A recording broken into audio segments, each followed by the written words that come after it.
Welcome to EPG Pathshala. I'm Dr. T. Vijay Kumar. I'm a professor of English at Osmania University, Hyderabad. Today we are going to discuss the module on Aique Armas, The Beautiful Ones Are Not Yet Born. This is in the paper titled African and Caribbean Writing in English, in the subject English. This module will have the following sequence. First, we will begin with some basic details about Arma and his novels. Then, we will talk about The Beautiful Ones Are Not Yet Born. Then, we will look at the significance of the title of the novel. Then, I'll try and explain the context of the novel. And then, we will look at the allegorical features of the novel. And lastly, the dominant imagery in the novel.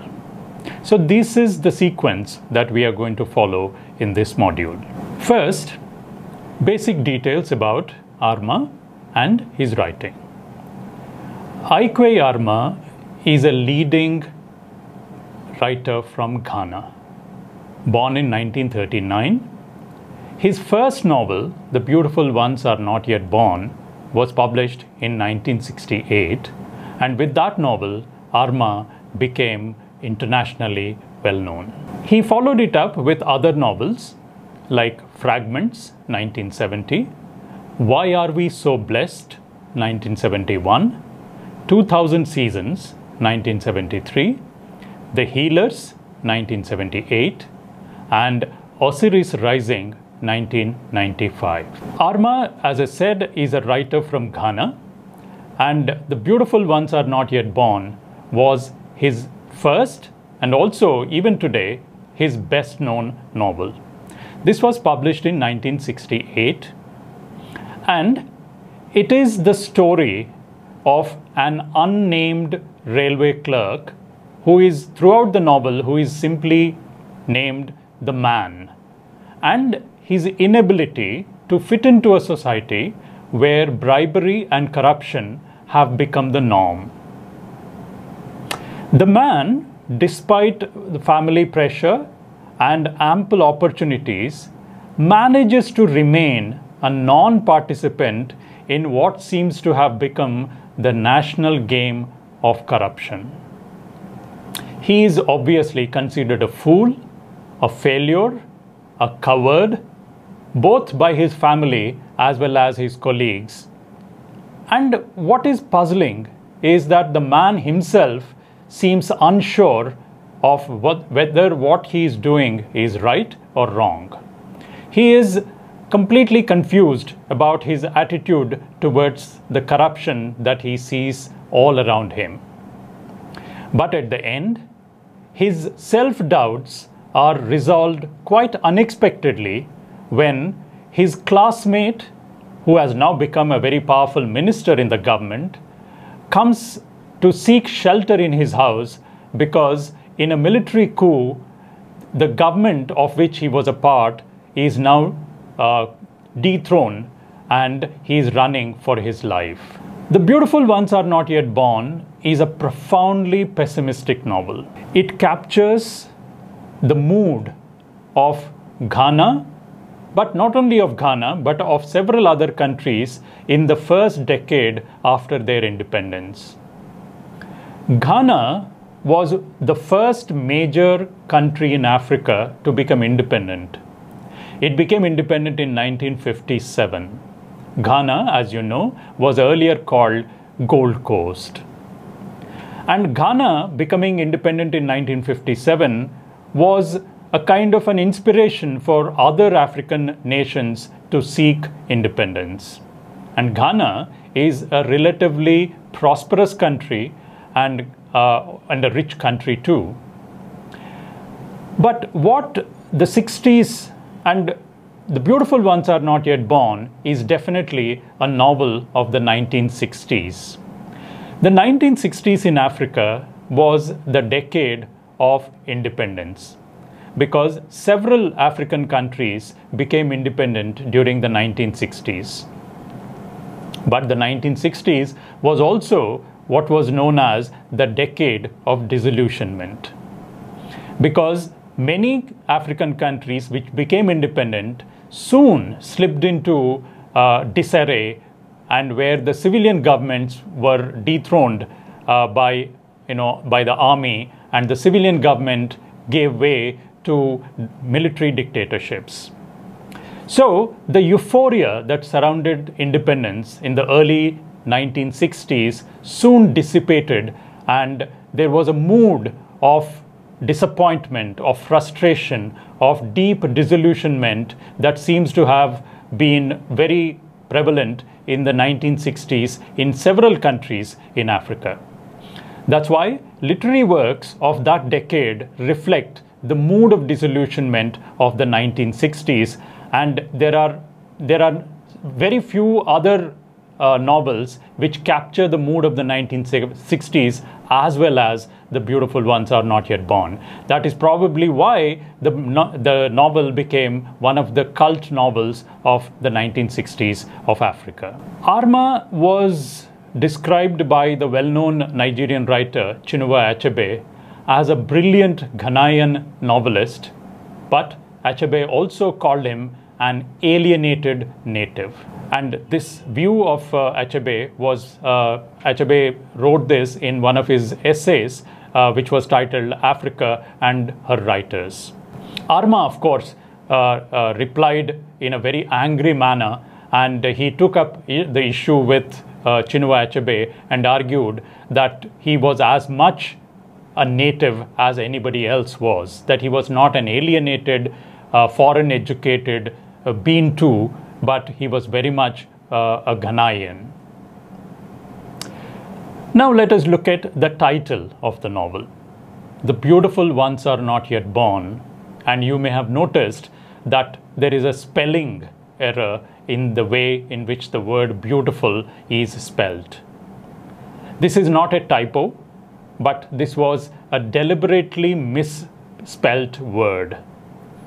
And the title of the novel is taken from a very flowery slogan that is written at the rear of a bus, of a public bus.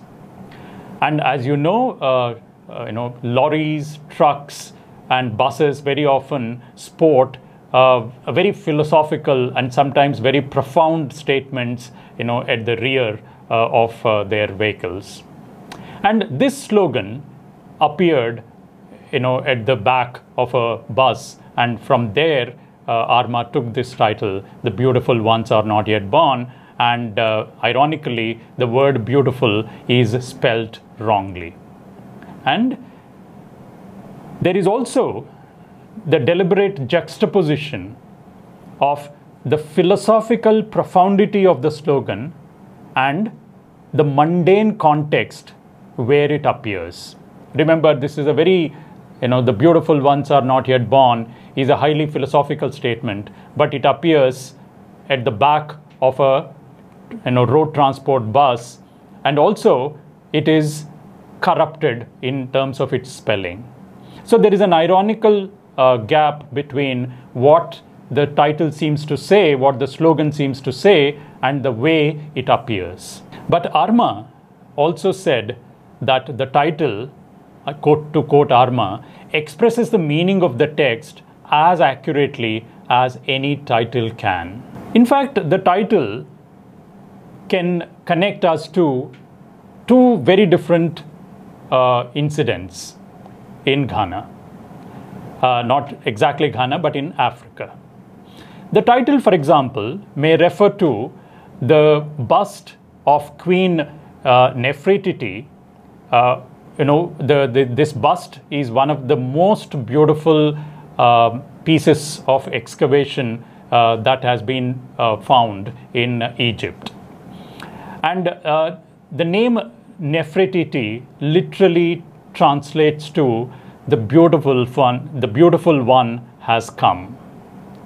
And this bust of Queen Nefertiti was found by Ludwig, a German archaeologist, in 1912. And after it was excavated, it was shifted to Germany, and today it is in the Egyptian Museum in Berlin. Now, this is one connection between, so what this title may suggest is how the wealth, the artistic wealth of Africa has been stolen from Africa by the colonizers.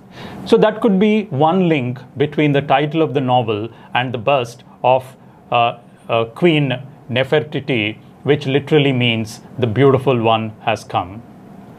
But Arma takes it back, takes the history back, and links the title to an Egyptian god of transition, resurrection, and regeneration. This is the god named Osiris. And according to Arma, the phrase beautiful one is ancient, at least 5,000 years old. To professional Egyptologists, it is a praise name for a central figure in ancient Egyptian culture.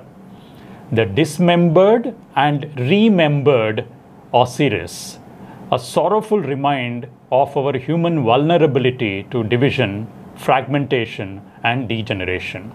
And at the same time, a symbol of our equally human capacity for unity, cooperative action, and creative regeneration. So Arma is linking the title to this mythical Egyptian god who symbolizes both the danger of disintegration but also the hope of reintegration. And therefore, Arma is linking the title of the present to a mythical past, which he believes is the common heritage of all African writers. Now, the immediate context of the novel. The novel, The Beautiful Ones Are Not Yet Born, is set in the Ghana of 1965-66. As I said, Ghana became independent in 1957, and its first prime minister and then president was the towering figure of Kwame Nkrumah. And this novel is set in the last few months of Kwame Nkrumah's regime. And Kwame Nkrumah ruled from 1957, when Ghana became independent, till he was ousted in a coup on 24 February 1966. Nkrumah was a very controversial figure, and there are people who deify him as the creator, the builder of modern Ghana. But also there are people who criticized him for being very egocentric and a man who promoted a personality cult and who in a way did not fulfill the promises that he made to the people before independence. So Ghana, modern Ghana after independence, is linked to the figure of Kwame Nkrumah. And this novel looks at his what happened to Ghana during the last phase of Nkrumah's rule. Because Nkrumah's last phase of his rule, Nkrumah was accused of withdrawing from the people, becoming too dependent on bureaucrats, and leaving the country to corrupt bureaucrats and politicians. So Kwame Nkrumah was a figure both revered as well as criticized in Ghana. Now, this novel has a limited set of characters, a small set of characters. Obviously, the central character, the protagonist of the novel, is a man who is simply called the man. He has no name, he is anonymous, and he is simply referred to as the man. And his wife, Oyo, is a very ambitious woman. She wants her husband to become rich like everybody else. Like many of his classmates have become very rich, very influential. And she also wants her husband to become equally rich and influential.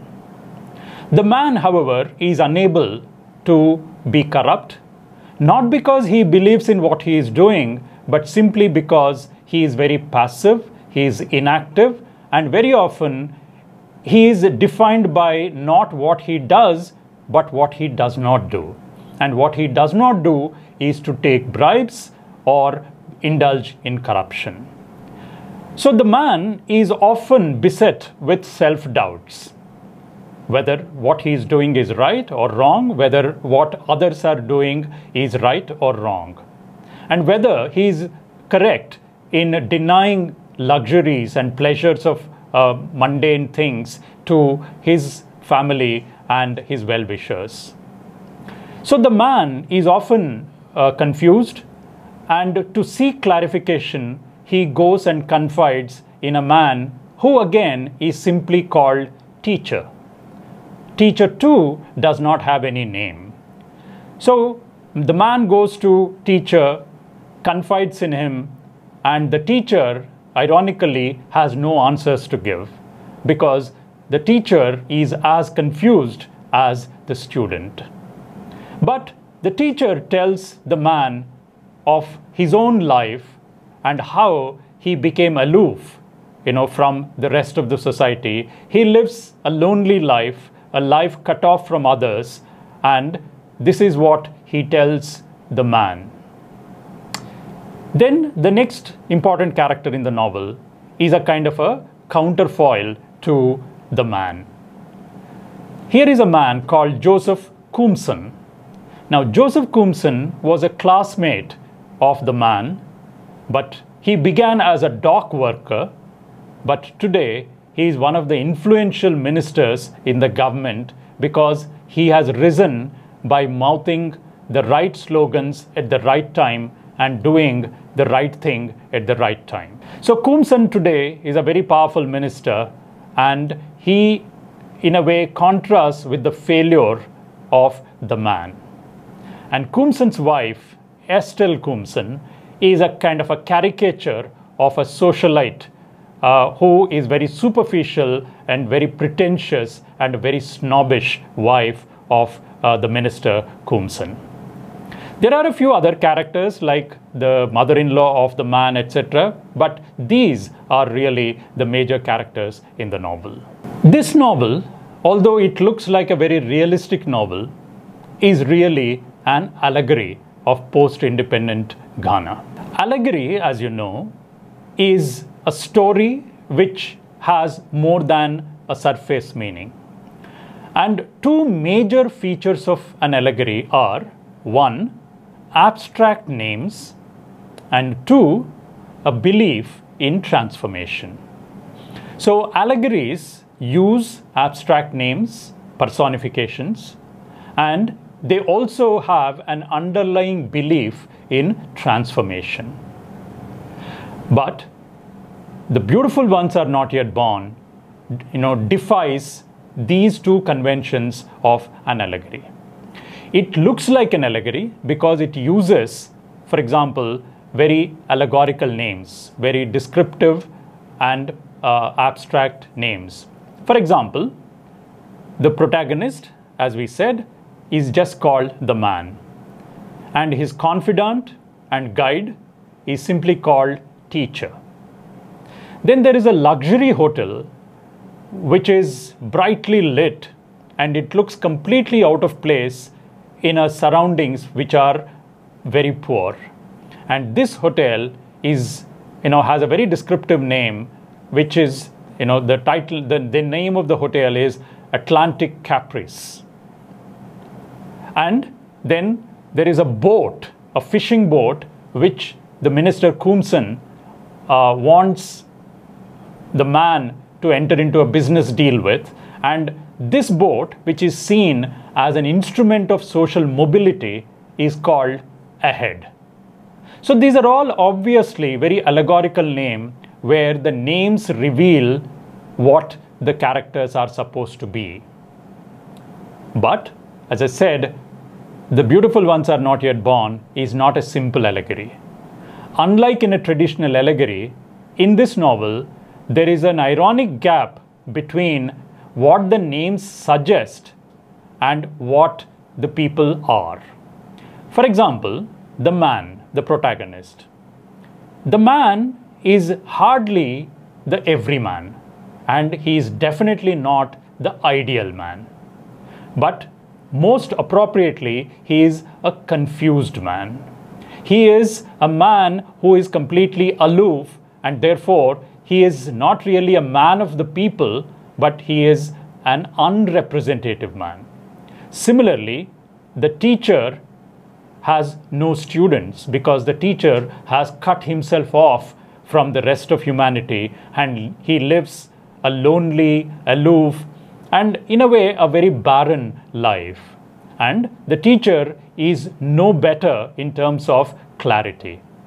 So, although the names the man and the teacher seem to suggest that this is about an everyman and a wise man, the teacher, actually the man is not the everyman and the teacher is definitely not the wise one. Now, anyone who has looked at this novel, anyone who opens this novel, is struck first by the very powerful scatological imagery that fills this novel. The novel is full of images of filth, of rottenness, of things which are putrid, things which are very, which are not very pleasant. And in a way, this is a very dirty novel because dirt, filth, and rot are the most dominant sets of imagery that you find in this novel. This is a novel, as I said, which deals with how the man is offered a business deal by the powerful minister Kumsan, and this is in the form of a boat where the minister says that he cannot have the boat in his name, but he offers to get that boat in the name of the man, and of course as a kind of a bribe, he promises to give fish in return to regular supply of fish in return to having the man's name as the owner of the boat. The man, of course, is not tempted, and he refuses to sign the papers, the contract papers. But he does not stop his wife from signing those papers. This is just one instance of how the man refuses to be part of corruption, and yet does not do anything actively to prevent corruption. At his workplace, he is regularly offered bribes, but he refuses. But he does not know why he refuses. He has no definite agenda, and he has no definite belief that what he was doing is right. For example, when Kumsan, the minister, invites the man and his wife to his luxurious house, they go and they enjoy the luxury of Kumsan's house, and while they are returning in the luxury car of the minister, the man wonders whether he is right in refusing to accept these goodies from a minister whom he knows is very corrupt. So the man is not really a man who is in search of truth or man who is in search of honesty, etc. He is simply a man who is unable to be active in terms of preventing corruption. All he seems to be worried about is that he should not be a part of the corrupt regime himself. So the